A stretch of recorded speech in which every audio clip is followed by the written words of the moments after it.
Hello, Rain. Hello, Mike. Hello, Mike. Hello, Caio. Hi, Ryan. Hi, Caio. Thank you for joining us. Sure. Thank you for having me. So, for how long have you been an iOS developer? I would say 4.5, 5 years. Awesome. Have you done any other development before iOS? Yeah, I started with front end development. I didn't like it, and then switched to iOS. Started with Objective C, which Oh, didn't like it either. But then Swift came in. save the day. Yeah. I like Objective C. I know that people usually don't, but I like it. But Swift is nice as well. Probably a better language. So, how can we help you today? I know you're going through some interviews. Yep. So basically, I have some interviews coming up, and I had some in the past. I'm pretty good with the data structure and algo part of the interviews, but the thing that gets me is the system design.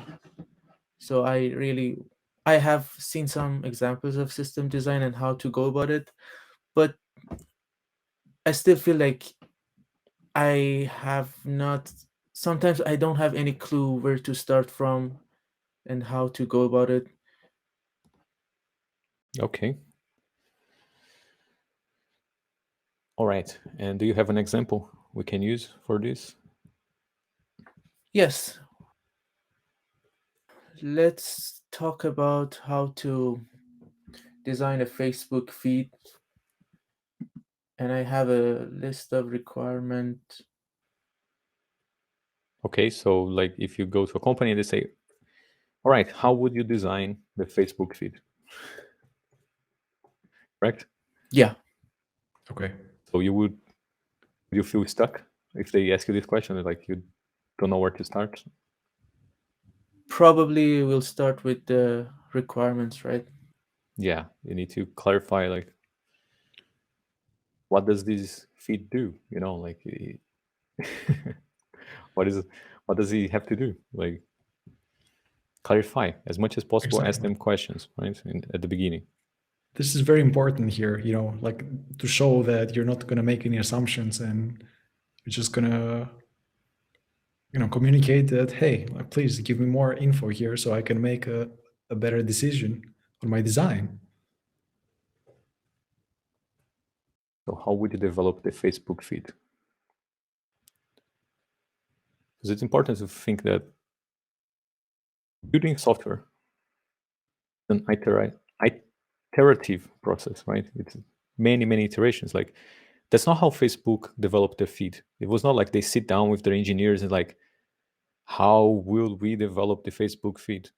Well, they did start with something. They did have this conversation and they started with something.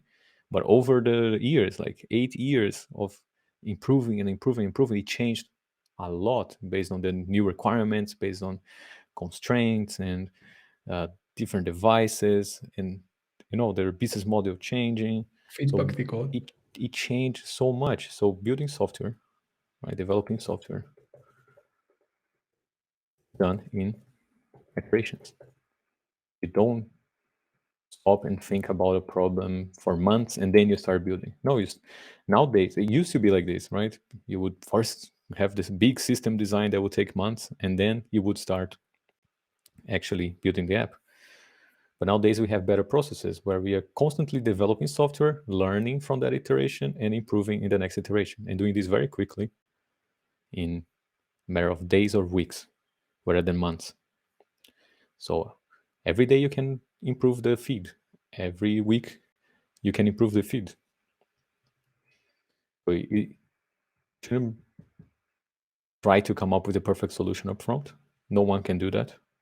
An iterative process, and also a social process, right? Because it happens through conversations and iterations. So it's iterations and conversations. That's what's going to happen a lot. So always improving your communication with stakeholders, with customers will improve the feedback you get, and you can iterate again and again to make it better and better. But we need to start it in some point, right? We need to have a starting point. So how would you develop the Facebook feed?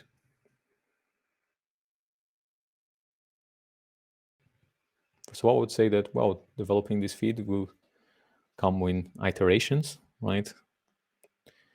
It will become better and better, just like the first version of the Facebook feed was much inferior than the current one. So over time, we will improve it a lot. But you can start designing a first version, like an MVP, an initial version of the Facebook feed. Mm-hmm. What are the aspects of that are interesting about the Facebook feed?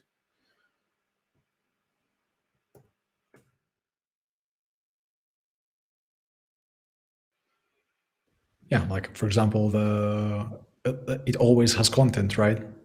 That's for sure one. Infinite. Yeah. Infinite, right? That's one aspect of it. Okay, so this is something you need to think about when you're coming up with a solution. An infinite scroll doesn't sound good for memory-wise, right?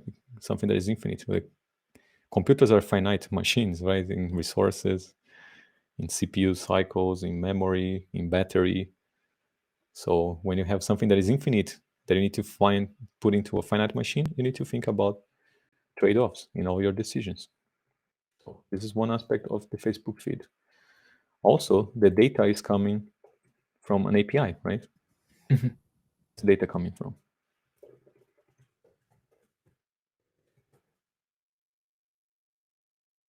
Now, also communicating with this backend, wherever this data is coming from, requires some data exchange between different machines, right? You're talking to the network, which means you'll be using data plan. So you also have, this is going to use battery as well in the device. It's going to use the data plan that costs money to the customers as well. So you want to limit the interaction with the backend and use it smartly, not to overuse the customer resources, such as battery, network, and so on. So those are interesting points you need to think about. Where is the data coming from and how you limit the usage of the data, right? The things you need to bring up in the interview as well. There is an API somewhere. What are ways we can prevent using this API too much? Maybe having a cache, kind of local cache to prevent making too many requests. Right? It's a common solution to not make so many requests. Now, what kind of data are we showing in the feed? Kind of data, because we have text, video, images, and so on, right? Mm-hmm. Those can also be expensive resources. Text may be fine, but when you start talking about video and images, because now if you start caching everything in memory, you will hit a point where you run out of RAM, right? So you have issues with the memory. If you put everything in disk, you're going to run out of disk space as well. Yeah. The user is not going to be happy that they download the Facebook app and suddenly they have no space for their photos. So you need to find a good balance when using a caching strategy. You mean like designing a LRU cache? Yeah, having some kind of cache that it has a limit of how much storage is going to use in memory and in disk as well. Okay. And always recycle the data and try to keep the more relevant data stored. Right, so you need to think about different strategies here. In memory and disk and caching validation and so on. Limit usage and so on.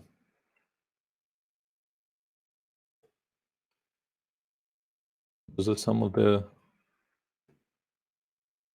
things they may expect you to talk about in the session, right? In the system design interview. So the way you design your app, you have a huge influence in those resource usage as well. The thing you need to think. Yeah. Quick question about the API one. So I think one thing that's very important, at least for big companies, let's say like Facebook, is that like how many requests are coming through the API. And I have like no clue, being iOS developer, I don't have like that much information about the amount of the requests that the API can handle and things of that nature. So are we like expected to know that kind of stuff and talk about them?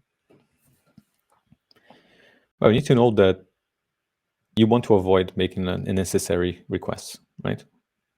Mhm. If it's a request you should not make,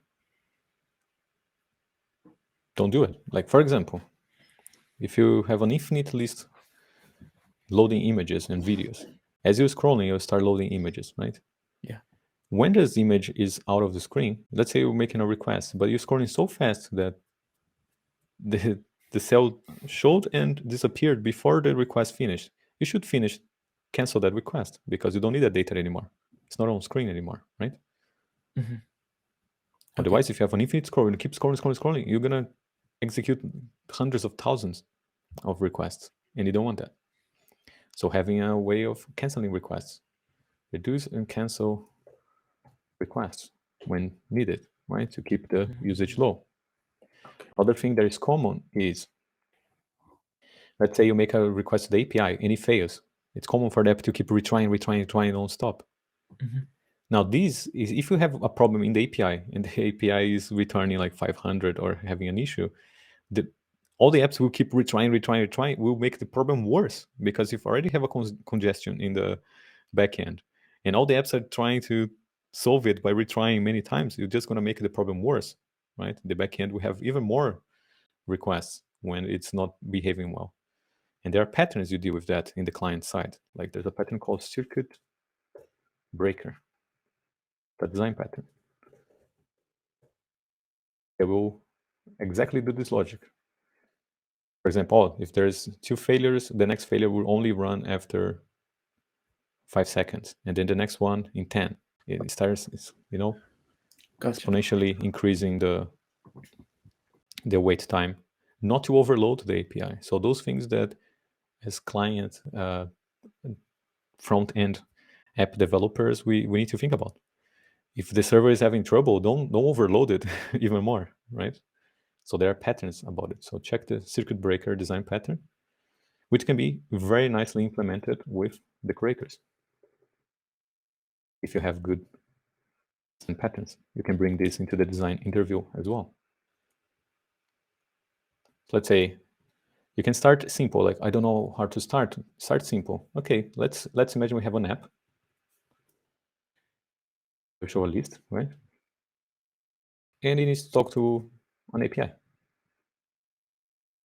Make this kind of requests.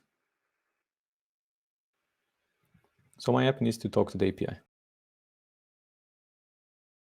to get data, right? Mhm.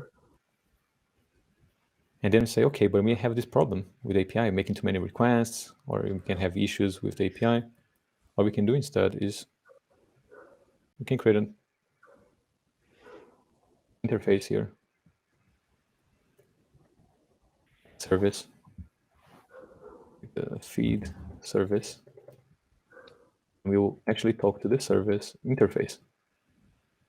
And there will be an implementation of that interface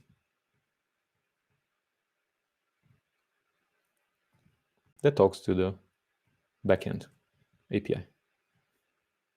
So we inverted the dependency here. We talk with the service.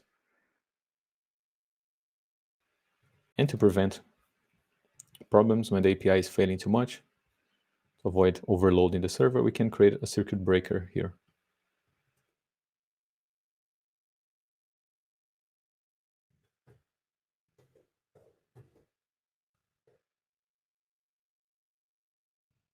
It also implements the API.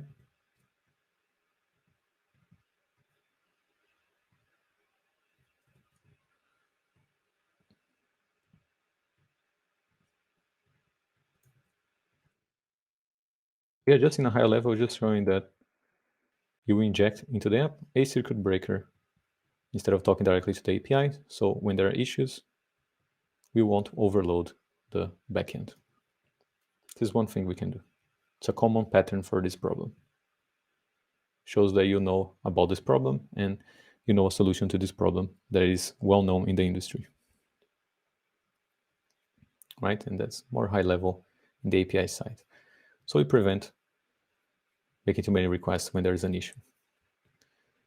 Now, we can also talk about another way of reducing the usage of the API is having a local cache for the images, for the videos, and even for the feed, because this can also enable us to work offline. Yeah, Also something important for this kind of big apps. absolutely. Maximizing the customer value. No, because a lot of people use those apps when they're commuting to work. Maybe they're in the metro, subway. So they want offline usage. So we will cache and allow the app to work offline as well. So we will also offload a bunch of the API requests, make less APIs, which will reduce the cost of the servers, and also allow a better experience to the customers with offline support. And you can also implement the cache in the infrastructure implementation. The app doesn't need to know if the data is cached or not. It just needs to request the service for data, and you can have an implementation here that will decide if the cache is not too old, we're going to use the cache data. Because if the user keeps like pressing like pull to refresh, you don't want to keep showing the same data again and making unnecessary requests. If the data is less than 2 minutes old, we just show whatever's in the cache. We don't make a request. So we prevent making a API request. Or if you're offline, we show whatever's in the cache instead of showing an error and leaving a blank screen with nothing to show, right? You can still show the error and say, hey, the network failed, but we still have some data we can show you. Sure. So the user know that this is not the most up-to-date data, but it's data that you can see and interact with offline, because we will have a cache strategy in here as well. I think this is gonna, add some complexity to it, because let's say the app is offline, but then it goes online. Do we wanna refresh the feed with the new content, or what's gonna happen to the cached content? Yeah, you need to have strategies for that. Yeah, this will depend. This is business logic now, right? Yeah. For how long should we cache this cache in there, and what should happen when there's a new version of the cache? Should we invalidate the old one and just delete it and put this new cache on top of it? This will come from having these conversations with the interviewer. So you can ask these questions to them. So since this is a business logic, if we go back to the diagrams, where is it gonna live? So the cache doesn't have business logic. The API doesn't have business logic. They're just pure components that perform whatever operation. The cache will say, hey, save some data. The cache is going to save it without any business logic. If you say, get me the data that is saved, it's going to return you the data without any caching logic, right? So what you can do instead is you can create the API feed service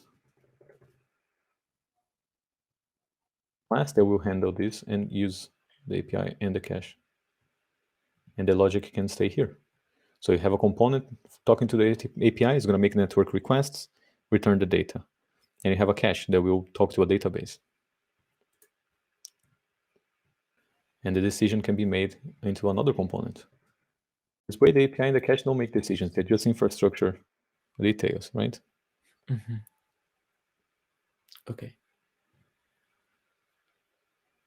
And you can even put the secret breaker maybe in the middle here of this communication. Gotcha.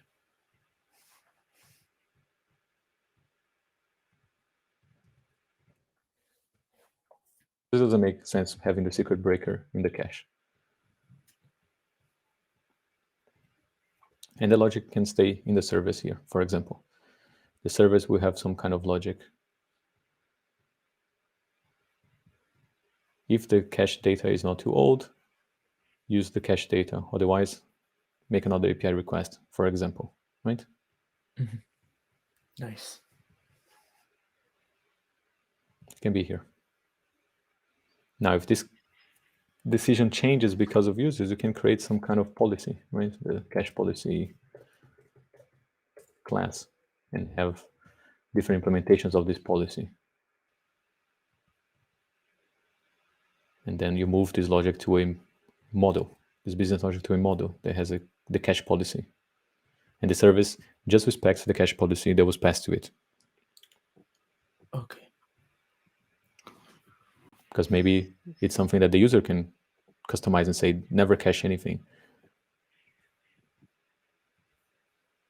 Yeah. Then you have a never caching policy, a caching memory only policy, or caching disk policy, and so on.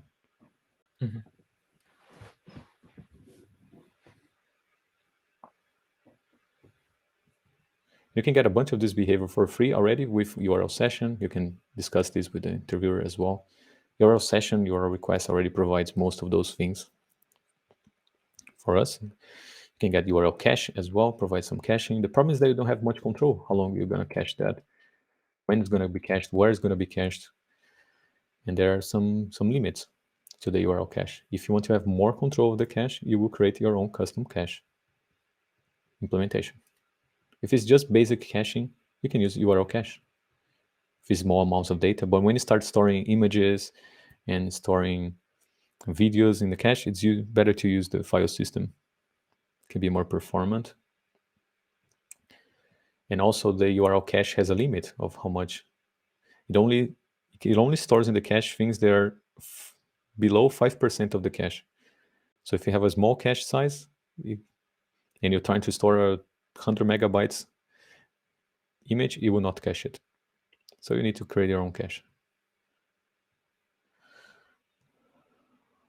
But all this complexity here is hidden from the clients in the app, right? This is all behind this interface, something like this.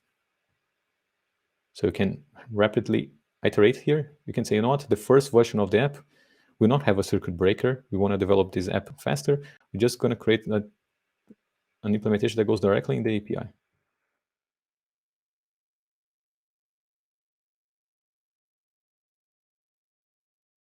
We can develop the app and ship it to the customers. And over time, we introduce the circuit breaker, introduce a cache policy. Those things can all be done in iterations. Remember that development software is done in iterations, so we don't need to do everything up front. It may take some time to do it. We could rapidly do it with the API only, with no caching policy, with nothing, and over time, keep adding these features without breaking the app. You can do it in iterations.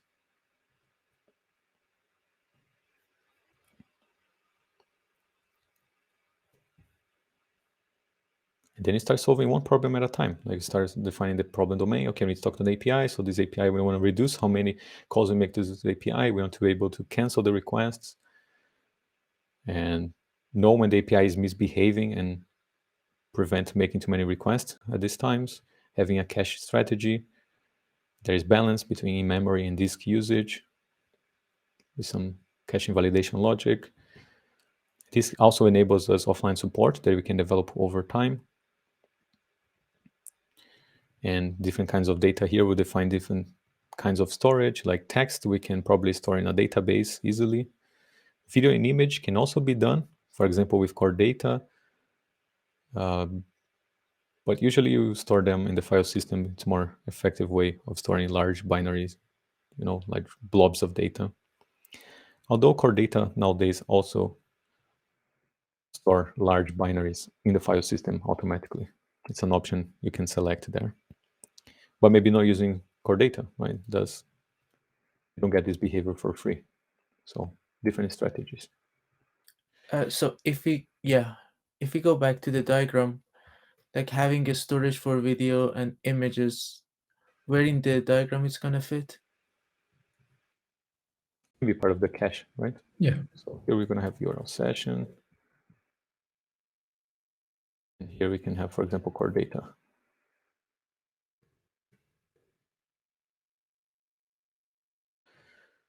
Those are infrastructure details, and usually makes sense to keep all the infrastructure together. Like, so when you're storing the feed, you're also storing the images in similar schemas. Why? Because you have some kind of identifiers, right? That you want to have like primary keys and so on. So it makes sense to store them in the same database for performance reasons. Even though they may be used in different stages of the app life cycle in the flow of the feed, they're still stored in the same database for performance reasons. So it could be core data, but maybe you can decide to later change it to Realm or have your own implementation of the file system storage. Like, those are infrastructure details, should be easy to change. We can even, like, if you feel like the interviewer is more interested in, like, no, let's zoom in. We are looking at too much high level. Let's start zooming in into the actual feed implementation, like the UI. How would you implement this feed? For example, you can say a collection view.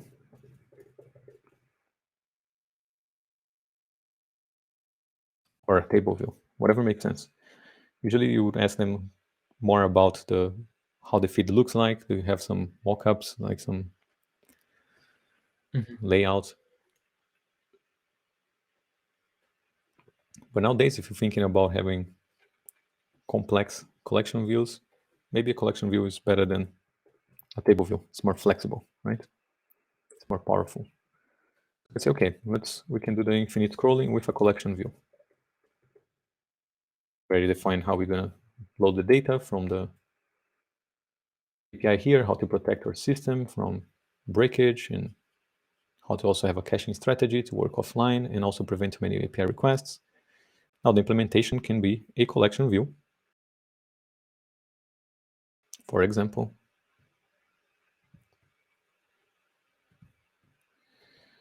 And with collection view, we get some benefits, or table view as well, like the prefetching APIs. It can help us decide when to start preloading data before it shows on screen, which can speed up when we download the images. It also gives us APIs to when to cancel those requests, right? Are you familiar with the prefetching APIs? I've heard of them, but I've never used them. Yeah, we'll see them in the course in action. Nice. Yeah, but simply I can show you here in the docs. So table views and collection views, they have this prefetching data source.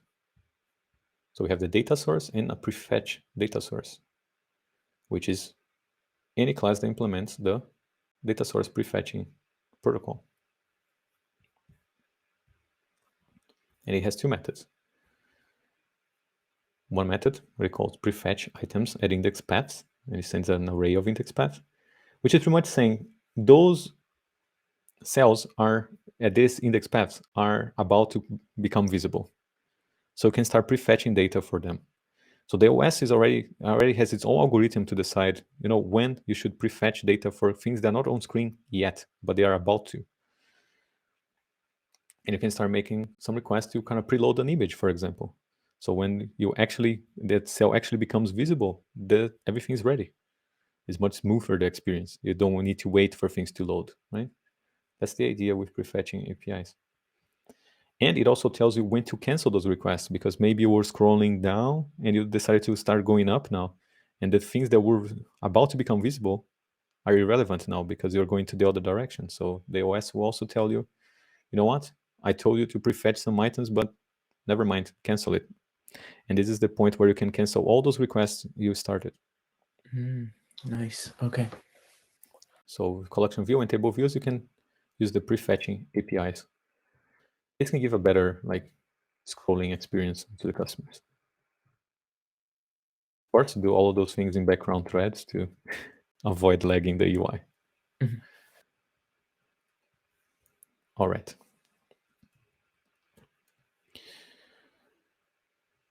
Also, you can say that you will start loading before you reach the the end of the scroll offset, right? You have a scroll offset, how many cells are in screen. You can listen to changes to the scroll did scroll method. Where is scroll view did scroll?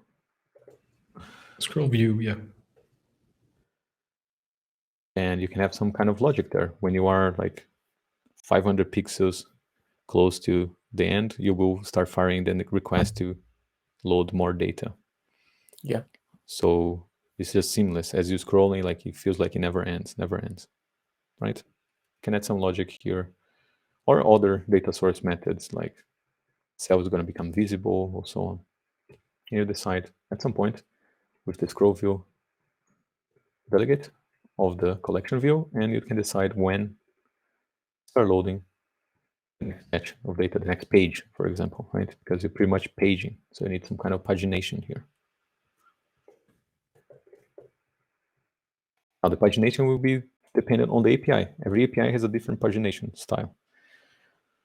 Usually feeds like Facebook, they use something called a key set pagination. Key set pagination.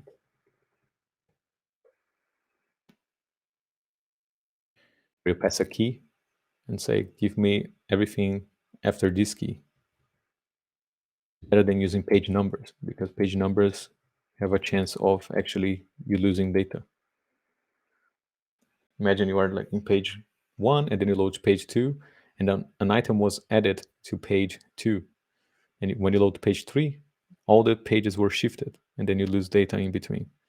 So usually paging based on page number is like naive pagination. It works in cases where the data is very stable. Like, giving a list of countries. Like, it's not every day that there's a new country in the world, right? And this data will change. So it's a stable data set. So you use more a page number based pagination. In this case, it's okay for stable data that you can even cache. But otherwise, when you have feeds, there's always change. Every time you refresh the Facebook feed, it changes, right? So you need different strategies for the paging, but this is decided in the back end. The front end just needs to respect that paging strategy. Mhm. So somehow you paginate and get the next batch of data in the feed. You're not going to get the whole feed in one request, right? You will paginate it and get little by little all you need. Yeah. Otherwise, you take too long. So get the first 20 items, then the next 20, the next 20, next 20, whatever makes sense. We'll run tests to optimize what feels best in that specific user interface. Depending on, you're going to have to do a lot of tracking to know like, what kind of connections most of my users have, what kind of devices most of my users have.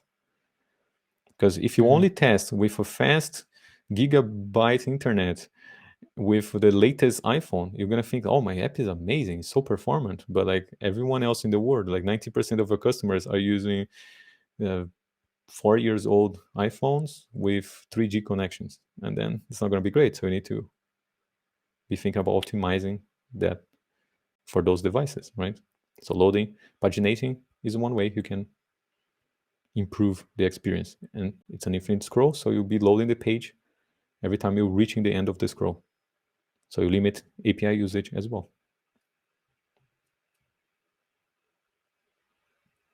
So pagination,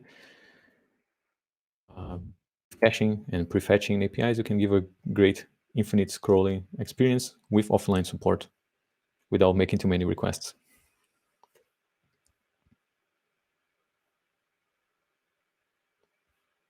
What else?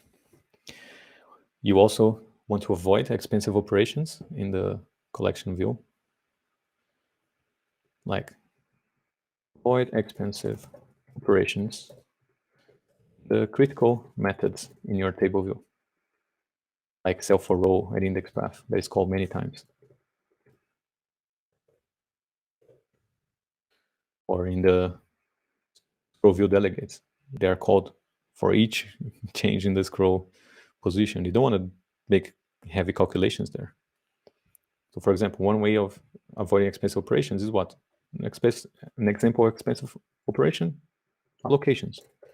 You want to avoid maybe making too many allocations in those critical methods that the collection view needs. Otherwise, it's going to be laggy.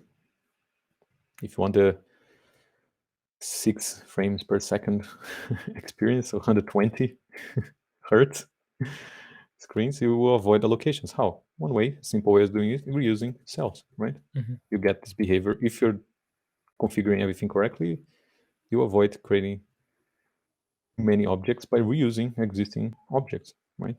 Yep. With a combination with a caching strategy and reusing resources, you're not going to be creating a lot of objects, which improves performance. Other thing, like resizing images in the main thread or loading images in the main thread from the file system from a database can be slow. So you're going to do them in background threads, and you can cache them in memory and access in the main thread. You can access this cache, right? This in-memory cache,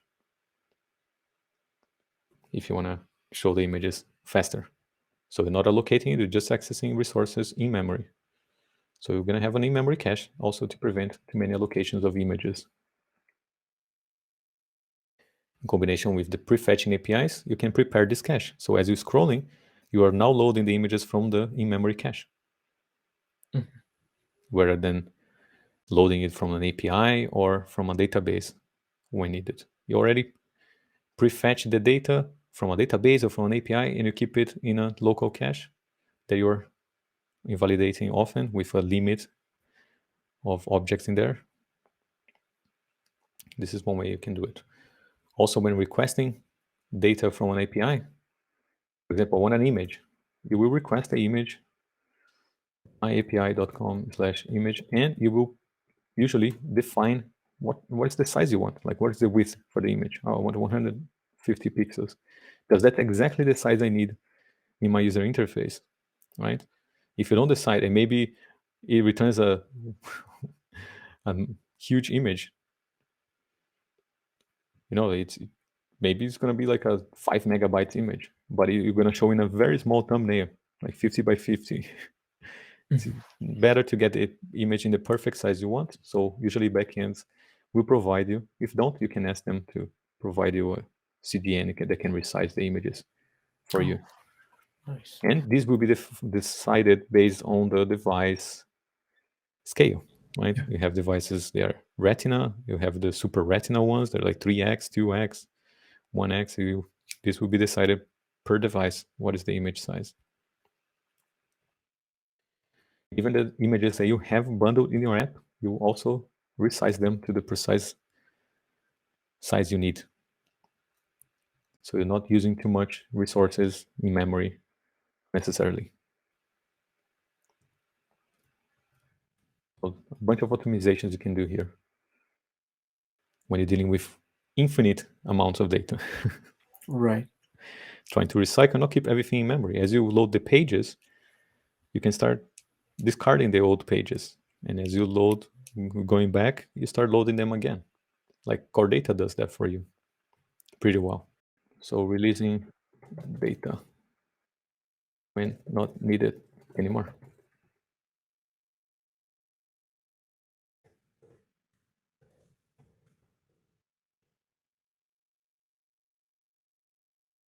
Yeah, again, all this list is in the course. Like you're gonna see them, all these items Applied. applied. So Awesome. don't worry if something, if it's scary right now. Sure.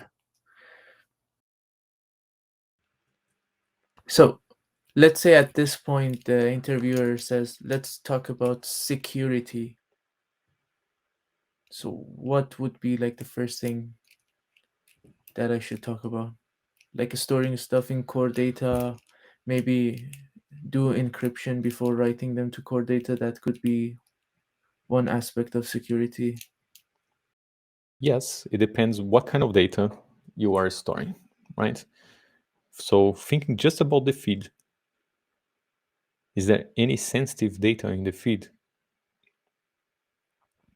It's public feed, right? Mhm. Usually. So you're storing there a feed that is mostly public, and the images also are mostly public, right? And you are storing in your own device, you're not storing it It's in the user device. There's nothing sensitive about it. What you need to be concerned about is storing like credentials. You shouldn't store credentials in the app. You can store tokens, but you're going to store them in the keychain. Okay. Right, so for making this API request here, at some point, you need to authenticate the user. Who is the user making this request? You have to pass here some kind of token that identifies the user. This token identifies the specific user, and thus you get the feed for that specific user. So we're going to have a keychain. Tokens, credentials should be in the keychain. First of all, don't ever store user and password. You will use the user and password, send it to the API. The API will authenticate the user and return a token. Then you can store the token. Why? Because the token is ephemeral. It can be canceled, invalidated at any point without exposing the password. So you will not store username and password. You store the token, even though you store in the keychain. And usually it's a short-lived token. Depends on the backend, but for example, banking apps, the token will be valid for maybe 15 minutes. It's very short scoped. Maybe a feed app doesn't have a lot of risks. They will have longer lifetime. But you store here and you can refresh this token when needed. So no. So the keychain is where you're going to store the credentials. And you can pass the token here, the API.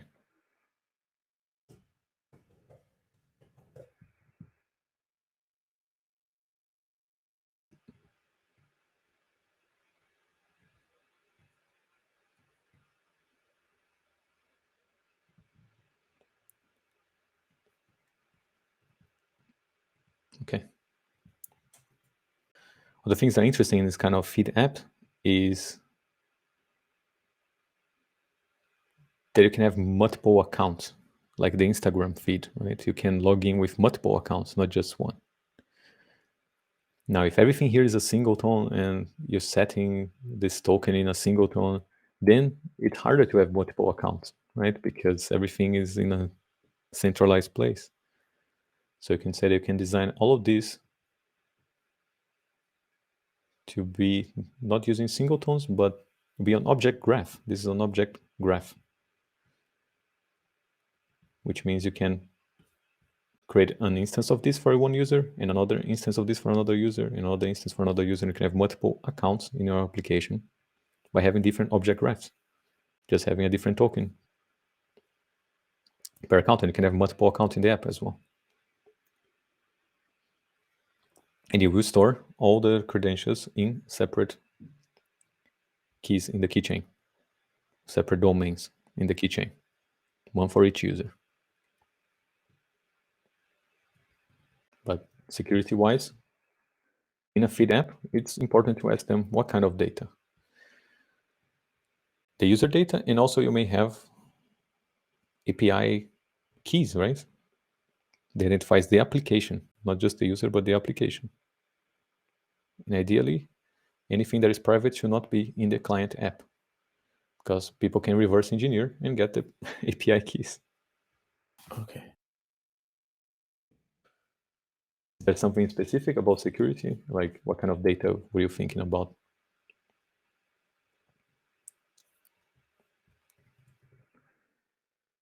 You can think about is SSL pinning to prevent man-in-the-middle attacks. So you will bundle in your application all the SSL certificates. And when you make an API request, you validate that whoever signed the response request used a specific certificate that you know it's from the server you're talking to. That's how you can prevent man-in-the-middle attacks. So you bundle in your application a bunch of certificates that identify the backend API. And every time you get a request back, you validate that the request came from the right server because it's signed with that certificate. It's called SSL pinning. So you bundle here a bunch of certificates.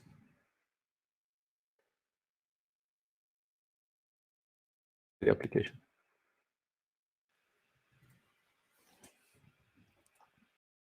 We have a mentoring session about security as well. I recommend you watch it.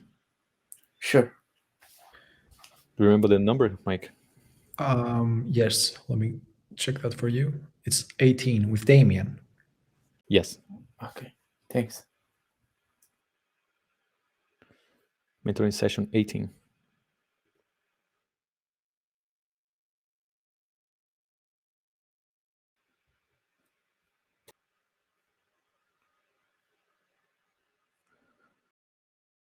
So with all of this said, if I come to you now and say, how would you develop the Facebook feed? Do you feel more confident on how to start the conversation and start mapping out the requirements? And this is where a conversation with them, something like, oh, where's the data coming from? Probably an API, right? Yeah, we're going to have some kind of API. Okay, so I guess we want to reduce the amount of requests we have there, right? And you see, it's a conversation we'll be having with them to see like what they're looking for, and they will start directing you. It's like, yeah, that would be nice if we could reduce the amount of requests and enable like offline support, so we can have some kind of caching strategy, right? This is all a conversation because developing software is done in iterations through conversations with your customers, with other developers, stakeholders, and achieving goals one by one. Iterations will make the app better. Right. So let's say at this point they said, let's add one more feature to the app. If the app is designed properly, we should be able just to add it without like many changes, right? With minimal changes. Let's say they say we want to display, let's say there is like new posts from like the user's friends or whoever the user follows, and we want to display like this many number of posts are added. We want to display it in a button or in a label on top of the screen and show this many new posts have been added to the feed. How would you go about designing that? So on the top of the feed, you add some UI saying that there is new posts. Yes. Okay, since we have a collection view in this case, it's very simple to just implement another table cell, right? A collection view is a very generic way of presenting any kind of data in a collection, right? So it's a matter of creating either a header view, a section header, or creating a different kind of cell that you can add in here. Mm-hmm.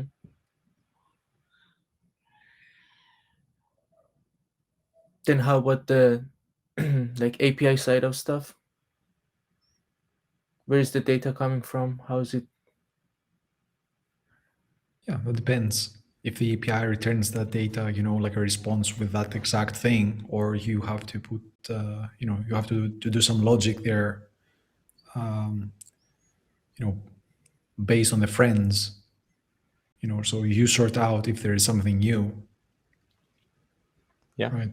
You can have a scheduled strategy here that Oh, will fire the request. You can either, the user can actually actively pull to refresh, or you can have a strategy that will schedule every 2 minutes, it will make a request automatically, right? You can have some kind of scheduler. Automatic requests scheduler. Something like that. You define every 2 minutes, every 5 minutes, whatever, you make a request and update the data, maybe in the cache. okay. I mean, that there's so many ways of doing this. It's like, Yeah. you can have this scheduler every now and then firing a request. Now, you can be showing some data already in the API. And this new data shows that, comparing the data I have And the new data, there are 3 new objects. Now it's just a matter of sending a message to the user interface saying, hey, there are 3 new objects that if you press this button here, we will expand. Like using notification, right? Sending the message like by using NS notification. Or it could be a direct call. Yeah. Okay. For example, if using core data, you probably will bind some kind of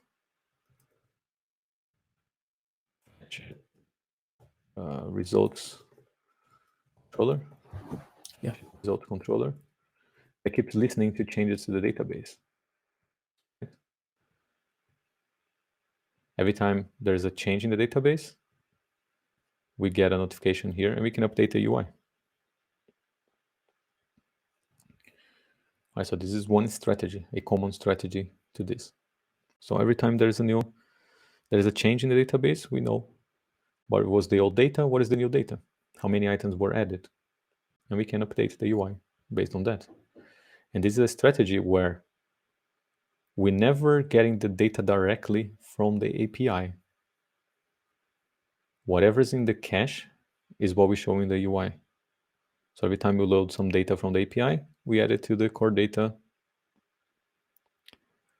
context. And this will trigger an update in the fetch results controller that can send a message to the UI. Now, this can be done with Swift UI, with UI Kit. It doesn't matter. Yeah. There's new data showing on the screen. Okay.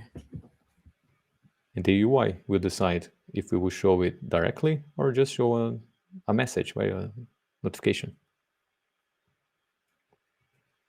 Now, another thing that is important in big teams like Facebook is that they have many engineers. They have many engineers. And they have feature teams, product teams. Which means there's a team of people working in the Facebook Live session. There's a team of people working in the Facebook feed. There's a team of people working in the Facebook Messenger. And like all the parts of the app, they are separate modules and those teams can work independently. So you would try to think that all of these can be a module. Like the feature, how's it called? Whoops. The feed feature module. And it's developed by the feed feature team. Because usually the architecture of the app follows the structure of the company. If you have feature teams, you have feature modules. Because then they can work independently.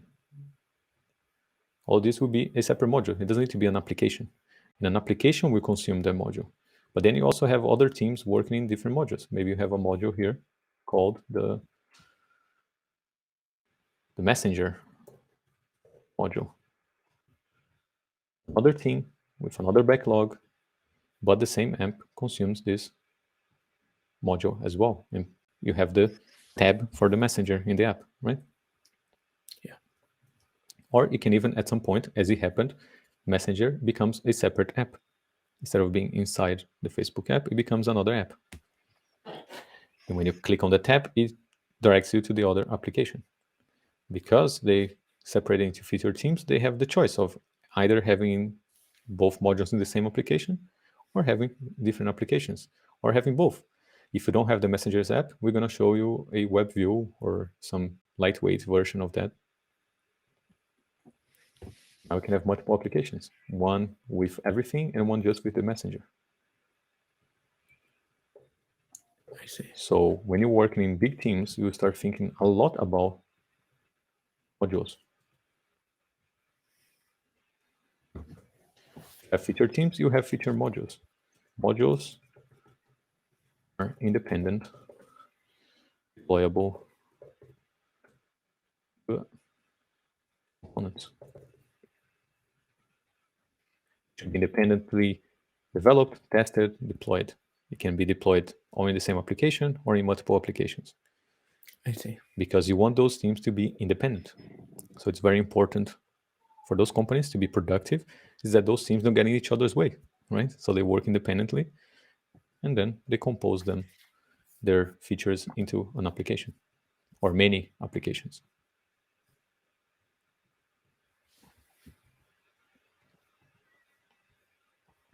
So you can think of all of this as a module, or many modules that later are composed into applications. And then you have different teams working in different parts of the app in isolation without getting on each other's way. It's very important for big applications. Okay. Another thing that is important for those companies is avoiding using a lot of third-party libraries to achieve their goals, because if there's a risk in those libraries, it's massive for them, right? If there's any kind of problem in there. Usually those big companies like Facebook, they create their own libraries for everything. Yeah. Internally, they have teams creating libraries to support their apps. And they have hundreds and hundreds of engineers working in the applications.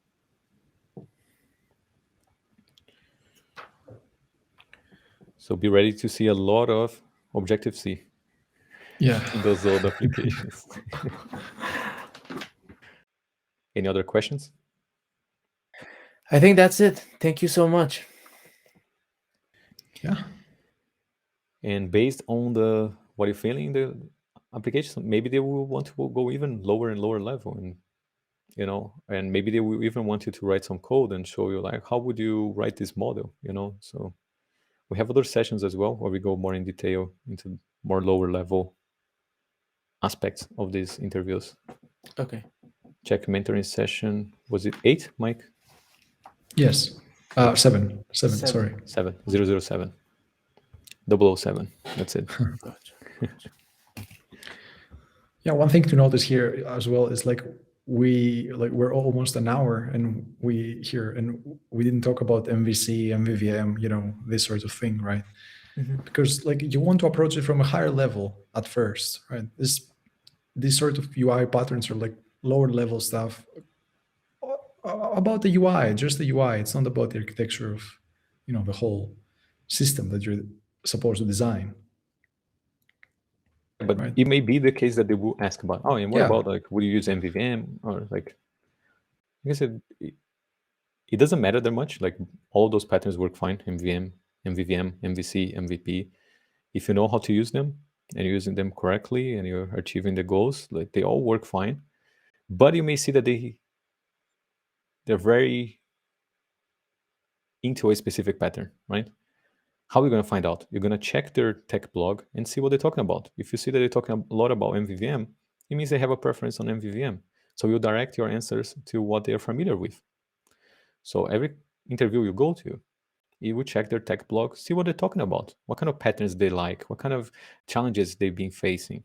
And you tailor your answers to that specific challenge domains they have, right? Yes. So whatever problems they're facing, whatever solutions they came up with, you start understanding how they operate, what kind of problems they have, how they approached it.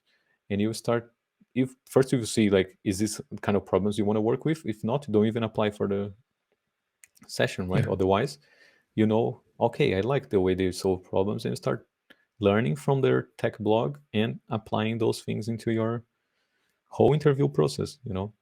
If they're talking a lot about MVVM, focus more on MVVM. Say, one thing we can do here, we can have our models can be defined here, right? In this module, module.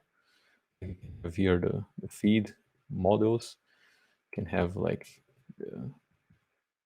feed items, models, and so on. But at some point, because this model is usually decoupled from user interface, we have some kind of feed item view model, providing some translations from whatever we get from the API and the database into whatever the view expects, whatever is more performant, whatever makes more sense to the user interface. If they're more into view models, why not? Can talk more about MVVM in the UI part. But circuit breaker, API, tokens, keychain, SSL pinning has nothing to do with MVVM, right? Yeah. That's why we were talking about it without even referencing VO models. Caching, cache policies, all those things can be done without VO models. They can be used with MVC, with MVVM, with MVP. It doesn't matter that much. But study the company, study their tech blog, see what they're talking about, watch the talks they gave in conferences, make sure you understand their domain, what they're interested in, how they solve problems in the past, what kind of challenges they're facing right now, and try to tailor all your conversations to that, to things that are relevant to them. Okay. So it's a big company. Let's say I'm interviewing Facebook. They're a big company. They have feature teams. So I'm gonna start tailoring my conversation about, let's create a feature module where we can work independently from the messenger module and independently from the live module, independent from the ads module, independent from whatever parts of the company they have in there. It shows that you understand the complexities they're facing and you are interested in solving those problems. So research, be ready. So you don't need to get ready. Preparation, always. That's it. All right. Good luck. Absolutely. Thank you so much, guys. Yeah, good luck, Ryan. Thank you. Let us Let know us the know. result. Definitely. I will. Awesome. Have a great day. Thank you. Bye-bye. Bye. Take Bye. care. Bye.